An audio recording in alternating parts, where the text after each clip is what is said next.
Ako ay nisaka, nahanap na day namin ang aming gipangita. Kita mi sa Yamashita Treasure. Ano ang entrance sa Yamashita Treasure? Sa aming paghahanap ay nanghimbawt yun ang among balibo kay tungod ni ini.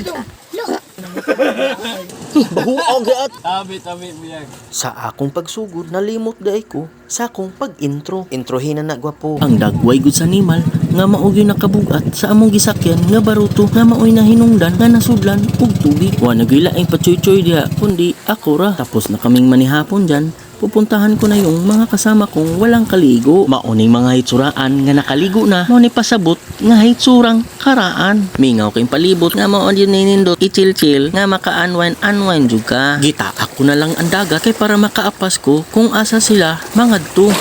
Aga dito, linda sa bait. Dito? Nagdadali na kami naglalakaw dyan kay para makapunta kami sa kabilang banda kasi maganda daw dun. Laon na kayo dito no.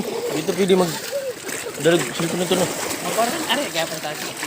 Nagsuong-suong nakugtaman diha kay para mahanap na namin ang aming hinahanap. Ug sa akong pagpangita nakuratan jud ko.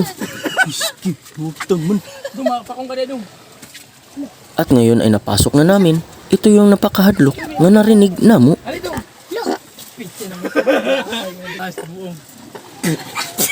Ali driton. Usa ka ko ano? Tiniring. Ano mo ni? Mani siya? Kapit na namo na discover entrance sa Yamashita Treasure, guys. Ha? Pasig mao na guro ni. Ano din ni? Na sealed gud siya ang entrance ani. Suong-suong. Na sealed gud siya. Ngariyo, na sealed na sa bus. Okay. Lagoy. Na sealed na gid siya na diri. At kung kayo ay may kinakasama, pwede kayo mag-check-in dito. Walang bayad, walang entrance. Kayo na ang bahala kung kailan kayo gagawas.